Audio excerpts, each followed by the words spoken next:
Muy buenas tardes a todas y todos los que nos acompañan. Una tarde de jueves más dentro del programa de la Escuela de Letras de Extremadura, a la que tenemos que agradecer tanto a la escuela, que como iniciativa termina su primer año completo y creo que termina pues, con un altísimo nivel de satisfacción tanto por parte del alumnado, que es el protagonista, como de aquellas y aquellos autores que han sido monitores, como también hay que decirlo de las instituciones que han participado, tanto de AUPEX, a la que siempre agradecemos su colaboración y desde la editora sentimos un aprecio especial porque nos ayudan en todo, como bueno, pues de parte de la Consejería de Cultura, Turismo y Deportes de la Junta de Extremadura, de la que depende la consejería y que también es uno de los patrocinadores de la Escuela de Letras, porque bueno, pues junto con su programación normal, digamos, reglada dentro de ese modelo de educación no formal, lo cierto es que nos ha permitido durante todo el curso proponer dos programas, un programa de presentaciones de libros, como de libros de novedades de la editora regional, como por otro lado un programa de encuentros con autor, que además en este segundo semestre ha corrido a cargo del Plan de Fomento de la Lectura de Extremadura. Bien, dentro de este panorama de presentaciones, la que celebramos hoy nos hace especial ilusión. Todas nos gustan, todos los libros que publicamos, la verdad es que nuestra relación con los autores es excelente y nuestra admiración también, pero en el caso de María José Flores es que cuenta con que no es tan fácil tenerla cerca. Entonces, para nosotros, primero que haya publicado un libro con algunos inéditos además y que podamos disfrutar de ella esta tarde, pues no deja de ser un motivo de especial agrado para todos nosotros. María José, buenas tardes, ¿cómo Buenas estás? tardes, Luis. Buenas tardes, muchas Fenomenal. Nos acompaña gracias. también Rodrigo Barril de AUPES, controlando toda la cuestión técnica. Y bueno, pues están entrando ahora mismo todos los asistentes, que son muchos en esta ocasión. Además, se retransmite por el Facebook del Plan de Fomento de la Lectura y, como todos los que nos acompañan frecuentemente saben, queda recogido y colgado en YouTube para poder disfrutarlo para las clases, para el club de lectura, etcétera, para posteridad. ¿De acuerdo? Bien, entre las novedades que hemos venido presentando en estas semanas, hay dos colecciones que son de alguna manera recurrentes. Una ha sido una colección que, aunque en su nacimiento es transversal a todos los géneros, hasta ahora todo lo que hemos presentado era narrativa, que es el caso de la nueva colección Geografías, y esta otra colección de la que hablamos hoy, que es la colección El Pirata, que ya es conocida y afortunadamente tiene ya bastante trayectoria, que es una colección singular. Hemos presentado dos de los cuatro volúmenes que han aparecido entre el 20 y el 21. Hemos presentado las antologías de Manuel Pacheco y de Rosa Lencero. Y en este caso, el libro de María José Flores, que es Memoria es un árbol, hermosamente ilustrado por María Polán, es compañero de otro libro que es Al mediar el día de José María Gabriel y Galán. Como hemos repetido varias veces, los libros del pirata aparecen de dos en dos. Un autor, digamos, de la tradición y un autor contemporáneo. Y en esta ocasión, los cuatro títulos, de los cuatro títulos, dos son de autoras contemporáneas y los otros dos corresponden a escritores que entre el 20 y el 21 celebran su aniversario. Estamos celebrando el centenario del nacimiento de Manuel Pacheco. De hecho, hoy ha sido el día en el que se bautizó hace 100 años, y el 150 aniversario de José María Gabriel y Galán, también ilustrado por María Polán. Bien, la colección El Pirata, creo que lo hemos recordado varias veces, pero es interesante tenerlo en cuenta, es una colección en la que la editora trabaja con el grupo de investigación de la literatura infantil y juvenil de la Universidad de Extremadura. José Soto, Ramón Pérez Parejo y Enrique Barcia son los responsables de la selección de los textos y de la coordinación en general de una colección que le hemos mostrado más veces. Es una colección singular, en tanto que tiene dos propósitos que me parecen verdaderamente arriesgados. Uno de ellos es ofrecer textos ilustrados con la complejidad que tiene, porque no es fácil ilustrar un libro, y más un libro de poesía, y además con un riesgo tremendo, que es que se trata de iniciar a los jóvenes lectores en la frecuencia de la poesía, que no es poca cosa. Claro. Entonces, bueno, pues que María José Flores haya aceptado participar en lo que no deja de ser una aventura y una responsabilidad de alguna manera, con Mi memoria es un árbol, poemas escogidos 1984-2014, para nosotros es motivo de agradecimiento y también motivo de agradecimiento que estés esta tarde con nosotros. María José, ¿qué tal? Muy ¿Cómo te bien, encuentras? me encuentro Pues, muy bien, estoy encantada de estar aquí. Muchísimas gracias por la invitación. Sé que está ahí detrás muchos amigos, familiares, otras personas a las que no conozco, pero que espero que la poesía nos permita unirnos espiritualmente, virtualmente esta tarde, entonces estoy encantada. La oportunidad ha sido para mí, ha sido cuando recibí esta propuesta para esta colección tan singular. Hay que decir que la Editora Regional de Extremadura tiene proyectos preciosos y originales, no solamente este. Pues para mí me pareció una oportunidad preciosa, estoy muy agradecida de que me la hayan ofrecido, pero inmediatamente, aparte de sentirme muy honrada, sentí mucha responsabilidad, esa palabra que tú acabas de decir, y mucha preocupación, ¿no? Mi poesía es una poesía que no es fácil. Y entonces lo primero que yo me pregunté es, bueno, ¿y qué poemas míos podrían resultar interesantes para un público de lectores jóvenes, de adolescentes sobre todo? No ha sido fácil, no ha sido fácil elegir. En cualquier caso, yo no sé si he acertado o no he acertado en la elección, pero sí ha prevalecido este deseo de comunicación, de compartir mi poesía, mis versos con estos otros lectores. Y debo decirte, y tengo que daros las gracias, porque a pesar de que todo el proceso de edición del libro se ha hecho durante la pandemia, la llamamos así, acabamos antes. Debo decirte que yo estoy tremendamente satisfecha con el libro, porque me parece que el libro es precioso, está cuidadísimo, cuidadísima desde el papel, los editores, los responsables de la edición que tú ya has citado han hecho un trabajo magnífico. Y bueno, María Polán creo que, no sé, ya desde la portada del libro que la habéis visto, es un trabajo magnífico. En sí mismo, la belleza, la originalidad, la poesía que hay en estas ilustraciones. Y bueno, lo que a mí me ha sorprendido y todavía me emociona incluso hablar de ello, es que María ha entrado en lo más profundo de mi poesía. Es como si se hubiera comunicado profundamente con mi poesía y embellece mis versos, los ilumina con su trabajo.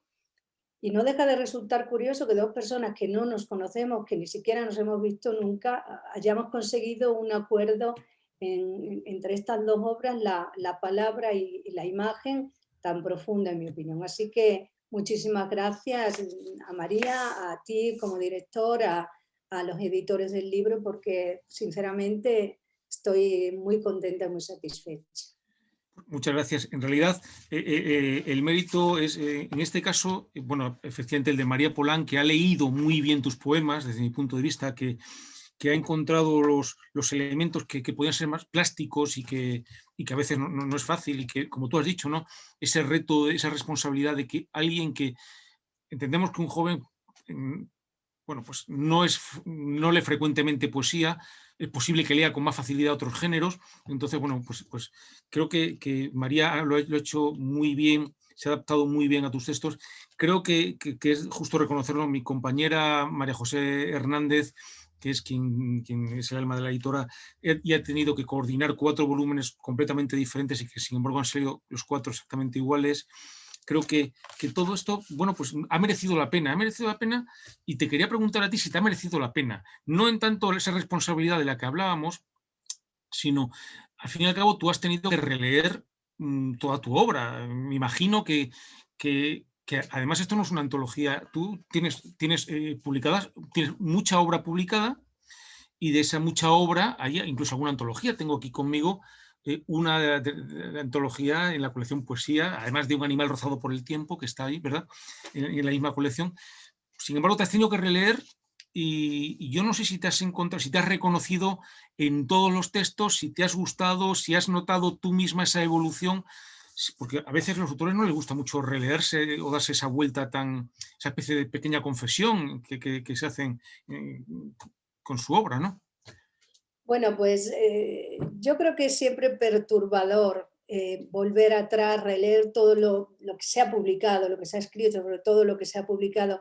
Ayer pensaba, ¿no? Digo, es como cuando encuentras de pronto en un cajón fotografías o un álbum de cuando era joven, muy joven, y dices, por Dios, pero ¿cómo nos vestíamos?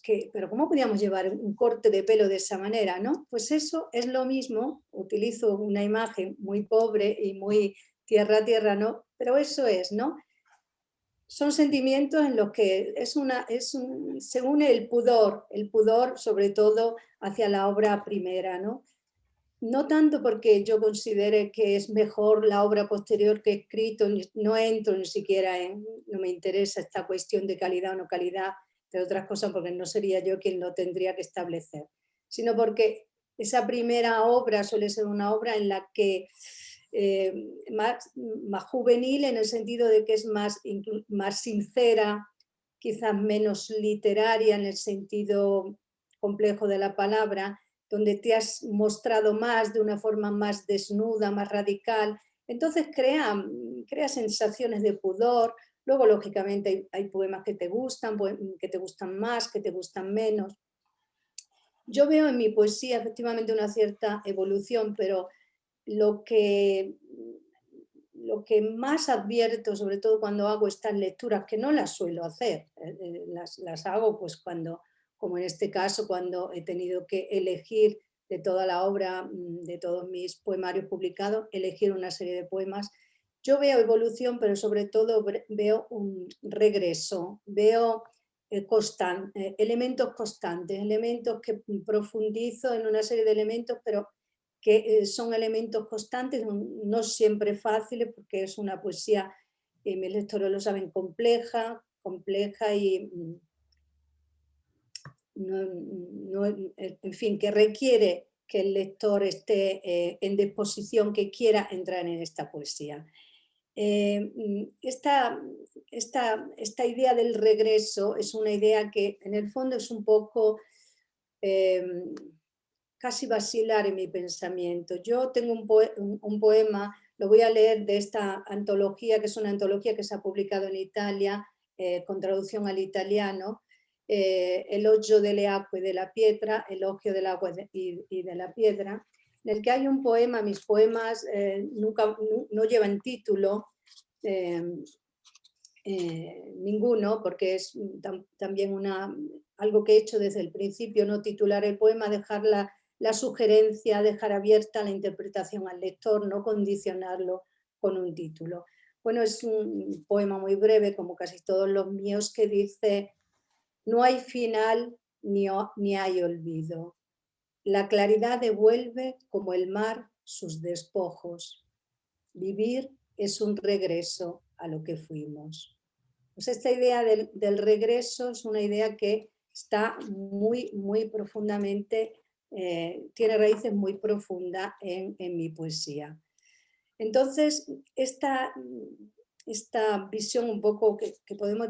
Me cuesta mucho, ¿no? Yo creo que a casi todos los poetas nos cuesta mucho hablar de nuestra poesía, porque los procesos de escritura son procesos, y el sentido de los poemas son muy misteriosos, incluso para el propio autor, ¿no? Entonces, cuando hablamos de nuestra propia poesía, incluso de la poesía de los demás, hablamos siempre de una forma aproximada, ¿no? Nos intentamos acercar a los sentidos.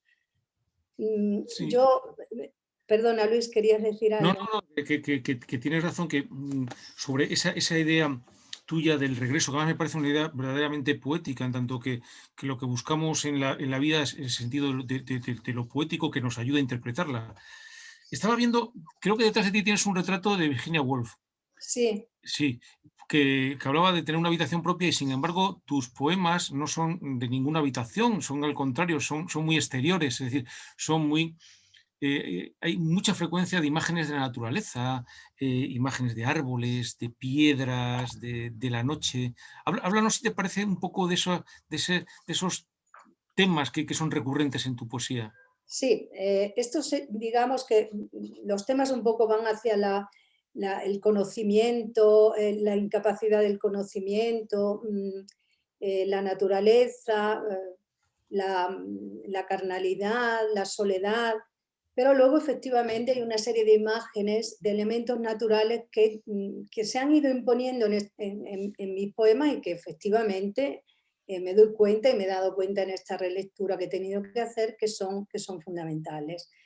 El agua, la piedra, el verdor, son ecos, digamos, de los paisajes de mi infancia, son ecos de un mundo natural que está profundamente enraizado en mí. El árbol es un elemento muy importante, de hecho, siempre me he sentido muy atraída por los árboles, por los grandes árboles, pero profunda íntimamente. Y hay un libro que es casi un libro mío de cabecera, que es La mitología de los árboles, que es un libro que recomiendo a toda la persona que tenga amor por los árboles, que habla precisamente de cómo, si se estudian las religiones del pasado, se ve cómo el árbol, en todas las religiones antiguas hay el culto al árbol, y sobre todo al árbol primordial, que es el árbol cósmico, ¿no? Y el árbol como un elemento de comunión de los tres niveles, de los tres niveles vitales para estas sociedades más antiguas: el mundo inferior, el mundo terreno y el mundo sobrenatural. Y el árbol siempre ha sido también un elemento de comunión con la divinidad, con las divinidades o la divinidad, según las religiones antiguas, las religiones, bueno, sí, las podemos llamar antiguas, pero lo hago con muchísimo respeto, ¿eh? Entonces creo que ahí, que esa es una de Una las constante. razones de mi atracción por esta verticalidad. Yo tengo en mi poesía muchos elementos verticales que están muy relacionados con lo que es también toda la literatura y toda la tradición de la poesía mística, que es una poesía muy vertical, ¿no? No sé si se entiende lo que quiero decir, pero imágenes que van hacia lo alto, imágenes de verticalidad. Y quería leer precisamente el poema que da título que hemos elegido luego como título, ¿verdad? Mi memoria es un árbol, que es un poema de nocturnos, de uno de mis primeros libros, esta colección Alcazaba maravillosa, que tanto ha hecho también la Diputación Reciente y Badajoz. tanto ha hecho por la poesía extremeña también en su momento, ¿verdad? Y quería leeros este poema un poco para que se vean que también tiene una ilustración maravillosa de María Polán, ¿no? El poema dice: mi memoria es verdor y hojas y espesura. Mi memoria se yergue frente a mí y me contempla. Brota en la palidez de mi desnudo una rama doliente. Mi memoria es un árbol. Y bueno, me parecía que este título podía dar un poco la imagen de mi poesía. Este verso, perdón, mi memoria es un árbol. Y luego otro elemento fundamental del mundo natural, recurrente en mi poesía desde el principio, desde mis primeros libros, desde Oscuro Acantilado, es la piedra obsesiva que aparece continuamente. Y quería compartir con vosotros, porque yo pienso que es digamos que un elemento fundamental de mi visión poética, fundamental, pero no solamente eso, sino la piedra como identidad también, ¿verdad?, del extremeño, de nuestro territorio. Y quiero recordar, porque hace poquísimos días, como unos 15 días, he tenido la posibilidad de participar en una conferencia online del doctor Martín Almagro Corbea, que él es catedrático emérito de prehistoria, organizada por la Real Academia de Extremadura de las Letras y las Artes. titulada Las Peñas Sagradas de Extremadura, un nuevo capítulo del patrimonio cultural extremeño, que debo decir que me encantó. Fue una conferencia reveladora para mí, fascinante, y que me hizo comprender quizá lo que estaba ahí detrás también de esa obsesión mía por la piedra como elemento poético. Pues el doctor Almagro comentó la importancia del paisaje extremeño como uno de los paisajes bucólicos más importantes de Europa, como paisaje no solamente por la belleza de este paisaje, sino por la riqueza espiritual que este paisaje, que yo siempre he advertido, ¿no? Esta riqueza espiritual de este paisaje. Y en buena medida gracias a las peñas sagradas. Yo no sabía lo que eran las peñas sagradas, por eso me ha resultado especialmente interesante la conferencia. Bueno, que representaban para el hombre primitivo, pues eso, los numen, divinidades propiciatorias, y en Extremadura todavía se conservan bastantes. Yo me permito aconsejar este libro, un libro que está en la red, o sea que es gratuito, que se puede descargar, que se titula Berrocales Sagrados de Extremadura, los orígenes de la religión popular de la Hispania celta, que es de Martín Almagro, Julio Esteva, José Antonio Ramos y Óscar de San Macario, que habla y que analiza y estudia estos elementos, toda esta parte sagrada, digamos, de las piedras. No sé si tengo tiempo de leer algún poema más o... Sí, bueno, yo quería agradecerte la oportunidad de un pequeño spot publicitario, el siguiente libro de Óscar San Macario y José Antonio Ramos, que es de alguna manera una cierta continuación de este, va a salir en la editora ahora, así que has hablado de las piedras, de los árboles, has hablado de la naturaleza, y es verdad que en ese sentido, por ejemplo, las ilustraciones de María Polán han conseguido trabajar tanto la organicidad de lo natural como de alguna manera casi un sentido fractal que creo que ha quedado muy bien, pero sin embargo también los animales están muy presentes en tu poesía. Sí, los animales, y uno quizás de mis libros con el que yo tengo quizás una relación más profunda es Un animal rozado por el tiempo, que es un libro que quizás también diga mucho más de mí quizás que otros libros. Si a ti te parece, Luis, podríamos escuchar la versión de Mamen Navia Alarcón, que es maravillosa, de Un animal rozado por el tiempo, con los arreglos de su hijo Juan María, que es, como veréis, un gran músico. Y bueno, perfectamente, disfrutamos un poco de esta...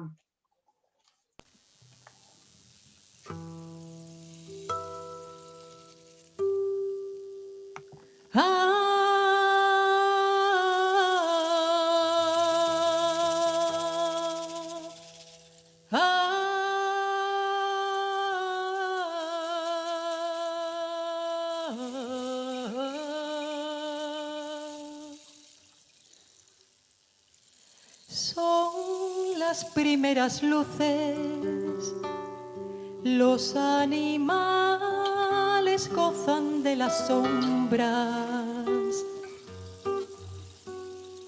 o huelen el peligro, o acechan o desgarran, o van hacia las fuentes y los claros. Solo el hombre se niega o se demora.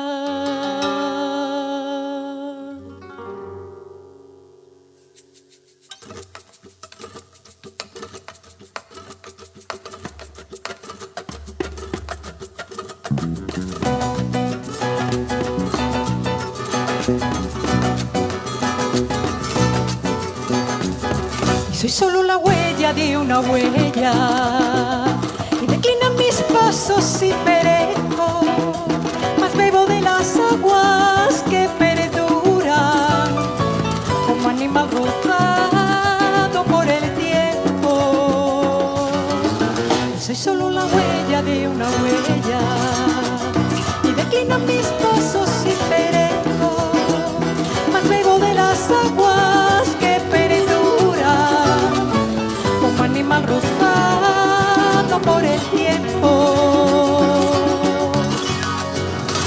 animal de asombro y de sollozo,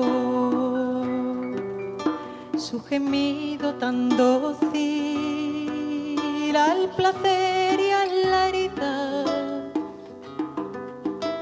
o la noche, sus aguas, su delicia en el cuerpo, esa materia oscura y delicada que somos cuando el amor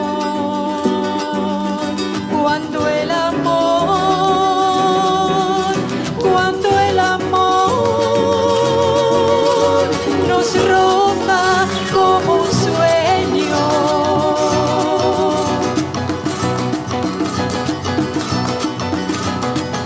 Y soy solo la huella de una huella, y declinan mis pasos y perezco, mas bebo de las aguas que perduran como animal rozado por el tiempo.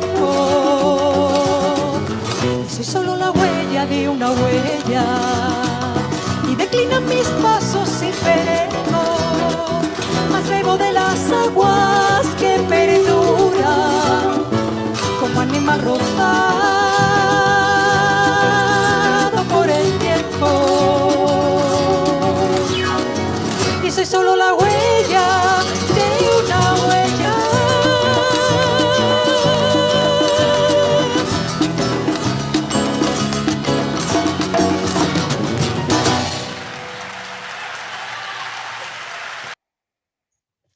Fantástica la versión de Mamen Navia, como todas las suyas, pero fantástica. Fantástica y bueno, una interpretación fantástica, y sobre todo hay que decir que en realidad lo que ha hecho Mamen Navia ha sido crear un texto ella, porque son 3 poemas diferentes que ella ha reunido para crear la canción, que ha reinterpretado, digamos, el texto. Y eso me ha parecido, me dijo, ¿lo puedo hacer? Digo, por supuesto, me ha parecido un segundo elemento creativo muy importante, y me encanta, me parece que ha hecho una cosa preciosa. Pues la verdad es que sí. Oye, María José, queremos preguntarte ya también un poco más también sobre ti, porque lo que hemos dicho antes, hay menos oportunidades de verte a la fuerza. Tú vives en Italia desde hace mucho tiempo, eres catedrática de la Universidad del Áquila y, bueno, pues disfrutas de esa condición que de alguna manera es una especie como de metáfora de la vida, y es vivir en otro sitio. Ser extranjero, ¿no? Es una metáfora de la vida en sí misma. Sin embargo, me imagino que la cultura italiana y la literatura italiana, y supongo que la literatura contemporánea, tendrá una influencia en ti, tendrá algún peso, y tus lecturas habrás notado que de alguna manera te han cambiado. Bueno, seguramente, sobre todo al principio. Estamos hablando, yo llevo muchísimos años ya viviendo en Italia, ¿no? Desde el 89, pues echad cuenta, ¿no? Media vida. Debo decirte que tengo una gran pasión por la literatura italiana, sobre todo por la poesía, cuando descubrimos, pues eso, a Montale, cuando descubrimos a Ungaretti, ¿no? Esas figuras que todavía siguen emocionándome muchísimo. Pero Italia, yo sobre todo creo que es un país que te puede afinar muchísimo la sensibilidad, porque Italia es el país de la belleza. Y en Italia está continuamente rodeado de belleza, y es un país con muchas contradicciones, con muchos límites, con muchos problemas, pero que tiene el gusto por lo bello y por lo elegante. Y eso al final creo que yo un poco lo he adquirido también. El disfrutar tanto de las cosas bellas te afina la sensibilidad. Fenomenal. Pues, sin embargo, te has dicho que estás allí desde el 89. Siempre la referencia que hay de María José Flores, y de hecho estoy viendo en los asistentes que hay muchísimos compañeros de promoción de la facultad, muchísimos nombres que conocemos. Tú has sido una presencia constante. Estoy viendo a Miguel Ángel Lama, que ha escrito, que ha publicado varias antologías donde evidentemente tú tienes que estar y estás. siempre hay una especie de marbete, que es el de la Facultad de Filosofía y Letras, el grupo de los poetas de los 80, los poetas de la Facultad de Filosofía y Letras. ¿Cuál es tu vínculo generacional con esta literatura de tu tiempo y de Extremadura?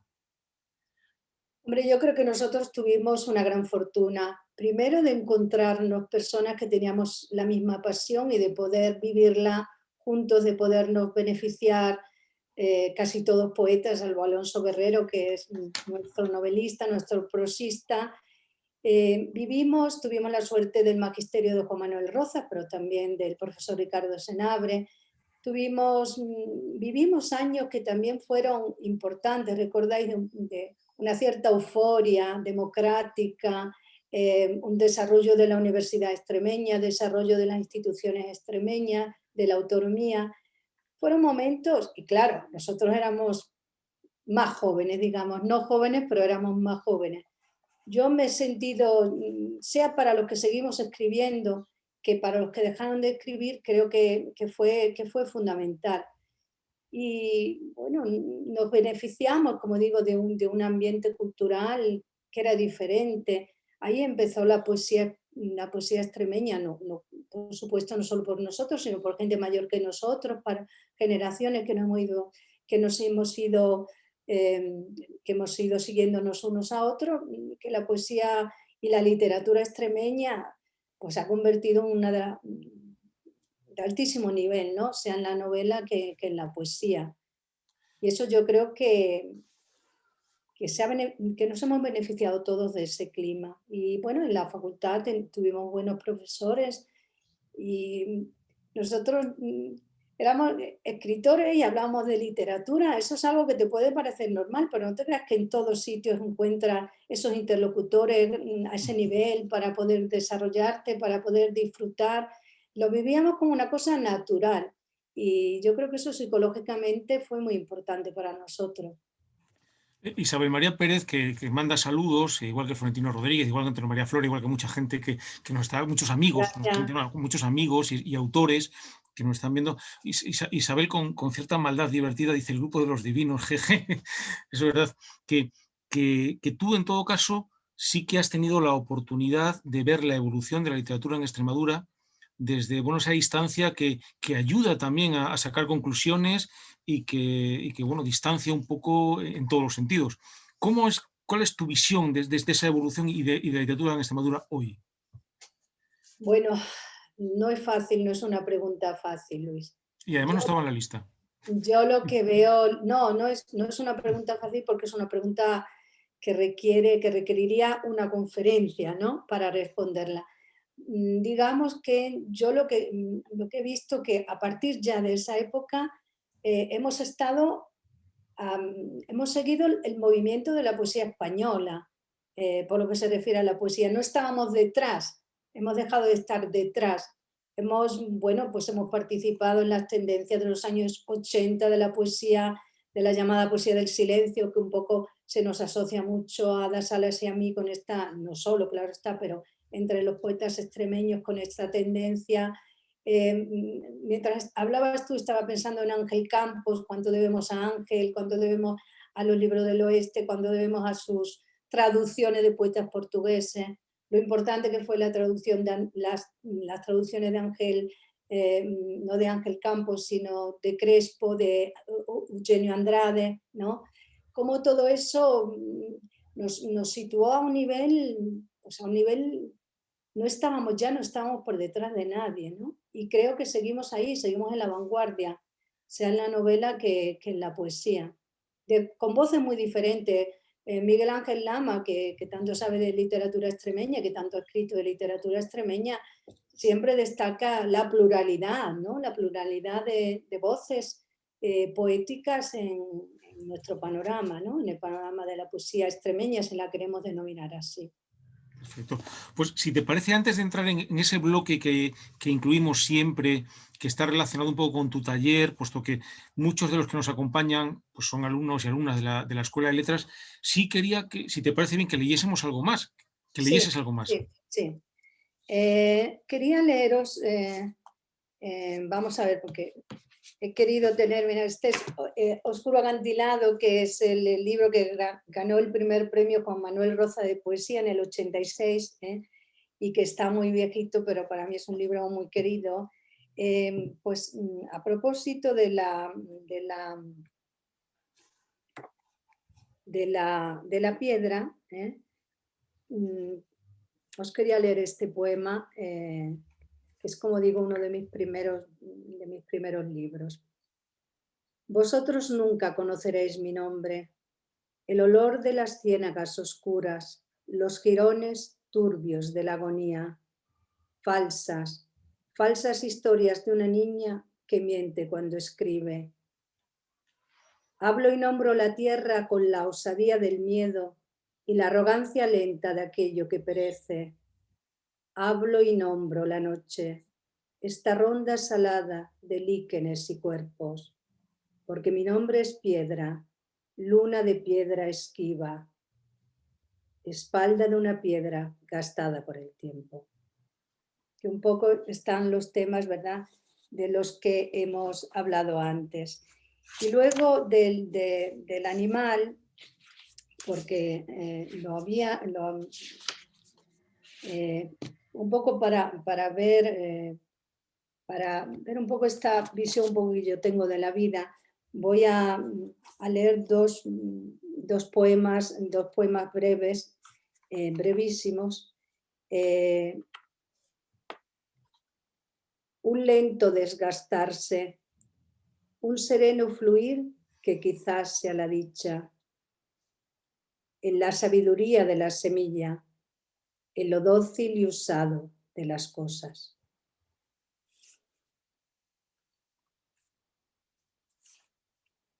Y un poema que también está en la selección de Mi memoria es un árbol.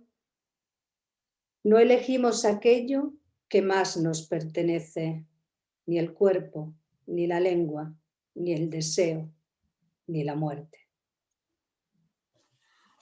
Tenemos que dejar unos segundos después de poemas como estos para no profanar ese silencio, ¿verdad? María José, ¿cuál es lo que hemos comentado antes nos interesa? Incluso ha habido alguien que nos ha escrito y que, bueno, pues siempre preguntamos a los autores que nos acompañan por las tardes cuál es su proceso creativo, es decir, su taller, cómo es tu escritura. Incluso aquí nos preguntan hasta por si escuchas alguna música especial, si tienes algún lugar, en fin, todo lo que nos cuentes nos parecerá interesante. Yo no puedo escribir con música, no comprendo que se pueda escribir con música, porque para mí es fundamental la música del poema. Uno de los elementos, yo tengo una poesía que va, como habréis podido apreciar, va mucho a la depuración, va mucho a la esencialidad, dándole mucha importancia a la elección de la palabra y al ritmo interior de la música. Para mí la música del poema es como decir, es una advertencia ya de decir, esto es otro territorio, atención, estamos entrando en otro territorio. Yo tengo esa visión de la poesía, no banal, esto no quiere decir que sea ni mejor ni peor que otras elecciones estéticas, pero en mi caso es así. Y entonces yo trabajo en absoluto silencio, además soy bastante neurótica de lo del silencio, me molestan mucho los ruidos, me molesta el ruido exterior también del mundo, todo esto, este continuo hablar, este continuo decir, ¿no? Y yo escribo siempre a mano, los trabajos a lo mejor académicos no, pero lo que es la poesía la escribo siempre a mano, escribo y reescribo continuamente. Soy muy obsesiva, si me pongo a escribir un texto, pues a lo mejor me levanto por la noche varias veces porque de pronto me acuerdo de esa palabra, era la que yo estaba buscando y seguro que si no la escribo se me va a olvidar. Y luego reescribo muchísimo, incluso muchos textos que ya he publicado, cuando aparecen en antología, los vuelvo a reescribir. Digamos que estoy siempre bastante insatisfecha con lo que hago y reescribo mucho. ¿Y cómo nace? Pues una sugerencia, a lo mejor una palabra, una imagen. Ya sabemos que los escritores vivimos de la literatura.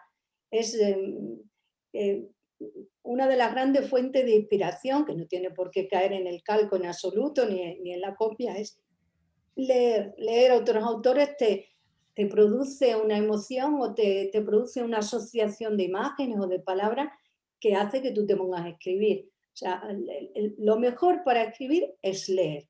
Y que te coja la inspiración leyendo es una cosa que es muy productiva y que suele ocurrir. Que no tiene nada que ver con que tú vayas a copiar el estilo de un autor, no, sino que se genera un espíritu poético o literario en general que yo creo que favorece eso que llamamos la inspiración. Y luego, pues todo lo que te enriquece como ser humano, ¿verdad? El pensamiento, el mundo interior, la naturaleza, las relaciones con otras personas, lo que comentaba antes del sentido de la belleza. A lo mejor escuchas una conferencia que habla de cualquier otra cosa y eso a ti te produce te lleva a una reflexión que puede convertirse en el inicio de un poema, ¿no? No sé.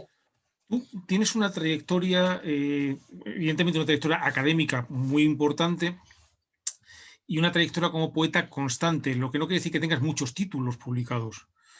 A mí eso siempre me parece causa de admiración y de respeto, en el sentido de propio respeto a la obra y a su tiempo. Pero seguro que estarás trabajando ahora en algo. Bueno, mira, en el 2013 me hizo Salvador Vaquero una entrevista, nos hizo a muchos poetas y escritores extremeños, una entrevista muy bonita, y ya en el 2013 me preguntaban, bueno, ¿y qué estás haciendo? ¿Cuál es tu reto como escritora? Y yo les decía, mira, me gustaría mucho entrar en el mundo de la prosa. De hecho, yo la última poesía que he escrito, que he publicado, es una poesía más narrativa, más anecdótica, poemas como por ejemplo de la Fundación de la Ciudad, que cierra este volumen, de las mujeres, u otros poemas como el de Nuestro del Prudente, por ejemplo, que se ha publicado ahora en el número de Turia, que nos ha dedicado en el último número de Turia, que agradecemos también, doy las gracias también al director. Y elemento narrativo, elemento anecdótico que yo nunca antes no había tenido, y bueno, estoy trabajando con cosas de prosa, algo ahí en el cajón, a ver qué pasa, a ver qué pasa. No hablamos hasta que no tengamos todo. Yo soy muy supersticiosa. Fenomenal. Nos vamos acercando a los 40, 45, llevamos ya más de 45 minutos, que es como nuestra frontera, pero sí tenemos tiempo para leer algo más. Sí. Pues no sé, puedo leer la fundación de la ciudad. El poema este que cierra, que es un poema que a mí me parecía que podía ser interesante un poco para los lectores jóvenes, sobre todo como momento de reflexión, incluso de debate. Es un poema largo, ya son poemas más largos, narrativos, como decía antes, que tiene que ver un poco con la fundación de la ciudad, es decir, la creación del mundo por parte de los hombres, ¿no? De los hombres entendidos como varones.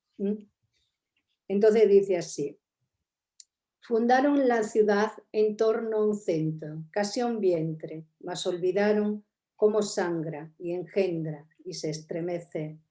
Desterraron al círculo del círculo. Temían la espesura y la invasión y el fuego, el zarpazo que acecha entre las sombras.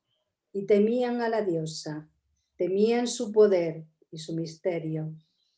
Dándola en sacrificio, conjuraron su miedo. Y alzaron sus proclamas, erigieron sus leyes para ordenar el mundo a su fiel semejanza. Su fuerza y su avidez, como una oscura mano, se adueñó de las cosas. Hicieron del valor y del dominio su sentido y su causa. E inventaron memorias y formas y artes y palabras. A veces amaron más allá de la razón, y más allá del miedo y de las aguas les empujó la fiebre o el ansia o el deseo de ser, de dominar, de descubrir lo ignoto y poseerlo. Eran sueños inciertos y tuvieron coraje. Han hollado la tierra y desbrozado el tiempo. Han tejido las redes oscuras del sentido. Con hierro y sin piedad han escrito la historia. Fantástico. Pues muchísimas gracias, María José, Gracias a vosotros. por este rato tan estupendo que hemos pasado y que bueno, no deja de ser el preludio del libro. Yo quería recordar que nuestros libros, hoy es día 20, el día 20 era muy importante para nosotros porque tú leías y porque por fin se cierra la licitación de la distribución de la editora, para que pueda estar en librerías bien. Pero en todo caso, ahora comienzan las ferias del libro, tanto en Plasencia como en Cáceres como en Badajoz, y allí sí están estos libros de la colección El Pirata junto con todas las novedades de la editora en la caseta que llevaremos. Entonces, bueno, es una muy buena oportunidad para que quienes nos han acompañado y quieran, que seguro que quieren, bueno, pues poder disfrutar de estos libros, pues los tengan a su mano. Además, pues nos despedimos con el agradecimiento, ahora ya se despide María José, como es lógico, pero nosotros siempre con el agradecimiento a UPEX y a la Escuela de Letras de Extremadura. La semana que viene tenemos no una, sino 2 citas. Igual que se está acelerando todo, pues nosotros también estamos acelerando nuestra actividad. El martes a las 7:30 vamos a presentar algo, bueno, pues una novedad novedosa, que consiste en una colección, la colección Orbital, que va a ser la primera colección digital de la editora, con 2 títulos, con los que comenzamos, 2 títulos muy interesantes, de Montaña Campón y de Mar Gómez Fornés, y que, bueno, ese mismo día estarán ya a disposición de todos los lectores. Y el día 27, en este mismo ciclo, presentaremos El Círculo de los Primos Asimétricos de Juan Tomé Escribano, una colección de cuentos donde el humor, la literatura y las matemáticas están presentes. María José, muchísimas gracias. ¿Quieres despedirte?